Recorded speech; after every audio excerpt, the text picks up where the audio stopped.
So the Texans acquired Stefon Diggs and the fallout. I was curious what the odds would be now with the Texans. Texans have better Super Bowl odds than the following: the Eagles, Cowboys, Packers, Jets. C.J. Stroud is now third best MVP odds behind Patrick Mahomes. If Josh Allen wins the MVP this year, he will earn it. That's for sure. So Mahomes is your favorite. Then it's Josh Allen. Joe Burrow and C.J. Stroud are tied for the third best odds to win the MVP. And the Texans went to plus 1,600 to win the Super Bowl. They were plus 2,500. That was before the trade for Stefon Diggs. And you start to wonder Buffalo's side of this, because we can look at the Texans and say, all right, now you're formidable. Now you, the Ravens, the Bengals, feel like you guys have the best chance to knock off the Kansas City Chiefs. The Bills general manager, Brandon Beane, had this to say to Bills Mafia after the trade. I mean, are we better today? Probably not. Yeah, it's a work in progress, and we're going to continue to work on that. I would just hope that people know I'm as competitive as hell, and I ain't giving in, and we're gonna work through this, and we're gonna continue to look. And I'm confident in the guys we have on the roster, and I'm confident, the staff we have upstairs that helps me, that we'll continue to find pieces to add, and that we'll be ready to roll when it comes time in September. I would love to know, I don't know if somebody had the opportunity to ask the general manager, did Stefon Diggs ask for a trade? Did anything lead up to this?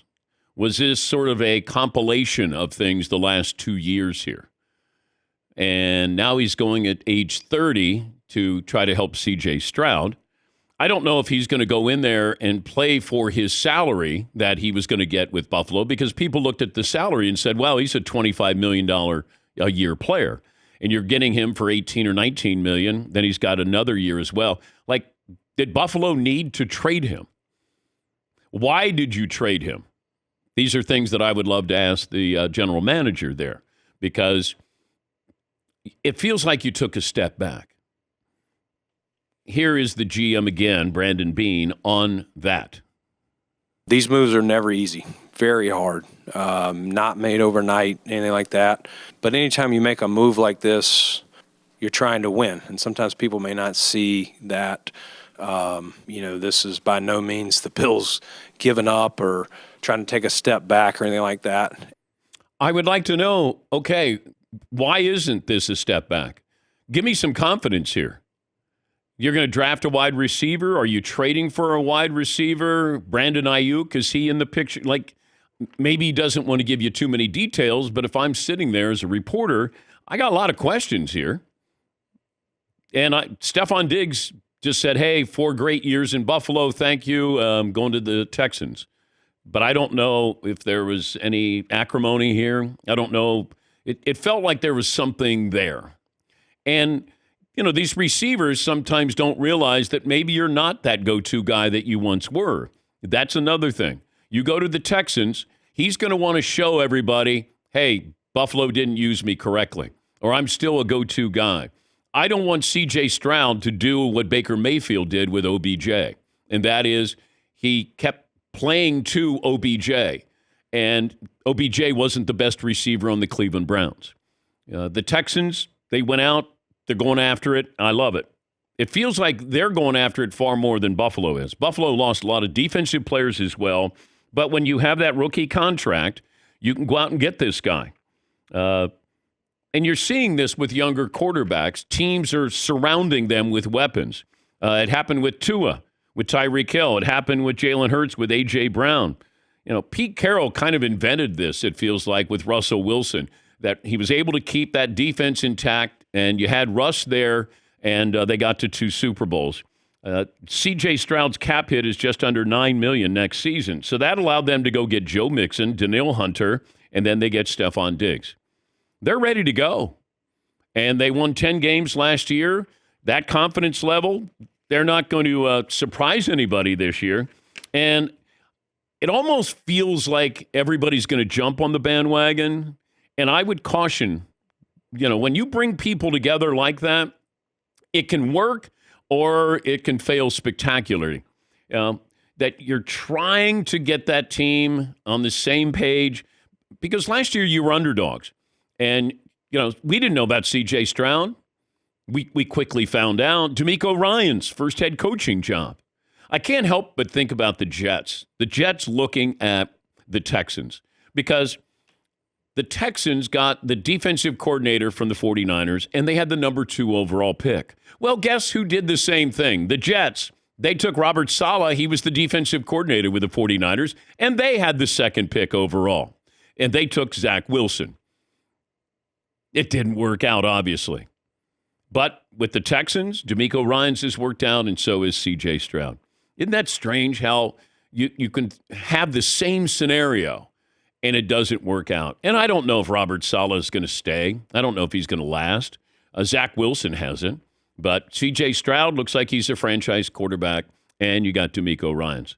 So it's quick. It happens that quickly. But that's why what the Bears are doing with Caleb Williams, I think that's the smart thing to do. Don't send that quarterback out and go, hey, we're paying you. You're number 1 pick. Go out there and earn it, because it's not working for Bryce Young in Carolina. And until they surround him, we're not going to see if he can really play and be a franchise quarterback. Yes, Marvin. If the Bills win 12 games, will it be easier for Josh Allen to win the MVP award because they don't have Stefon Diggs? Sure. But, with Buffalo, it's the same thing with the Ravens, with the Cowboys. Whatever you do during the regular season, it doesn't matter. We've seen that. I mean, it's like the Boston Celtics. Hey, first team to 60 wins. Okay, great. Who cares? What are you going to do in the playoffs? You going to win? You're going to win a title. It's like the Joker. Oh, great. Another great season. Let's see what you do in the playoffs. He wins a title. We never ask that question again. Giannis. Oh, great. MVP. What are you going to do? When are you going to win? Win a title. Clayton Kershaw. Well, that's great. Let's see what you do in the playoffs. There's certain players. There's certain teams. And I think that's what we'll do with Buffalo. We'll do that with Baltimore and Lamar Jackson. We'll do that with the Cowboys. Hey, 12 wins. Great. What's it mean? Nothing. They've had home field advantage. They got blown out by the Packers. The Texans went toe-to-toe with the Ravens for the first half of that matchup in the postseason. That's what we want to see. We want to see, what do you do when you get to the postseason? We don't do that with Mahomes. We don't. How many wins did Kansas City have last year? Who cares? I think they had 11. Okay. We know what they do when they get to the postseason. And I think that's the important part of all of this. Make the playoffs. That's the key. But Buffalo, I got odds of who they're going to select. They don't have many draft picks here. I don't know how they're rebuilding. What position will Buffalo select with their first-round pick? They have the 28th overall pick. Can they move up and get one of these great receivers? I don't know what they have to trade up to get one of the top 3 receivers. It's the wide receiver by far is who the Bills are going to take with their first-round pick, then defensive end, and then cornerback. Here's one for you. I went back and looked at the 2011 draft because the Falcons went up to take Julio Jones. The Falcons were 27th. They went up to 6. That cost them the 27th overall, a second-round pick, a fourth-round pick, a first-round pick the following year, and a 4th-round pick. So are you going to try to go up and get one of these, 3 great wide receivers? And that's what it comes back to.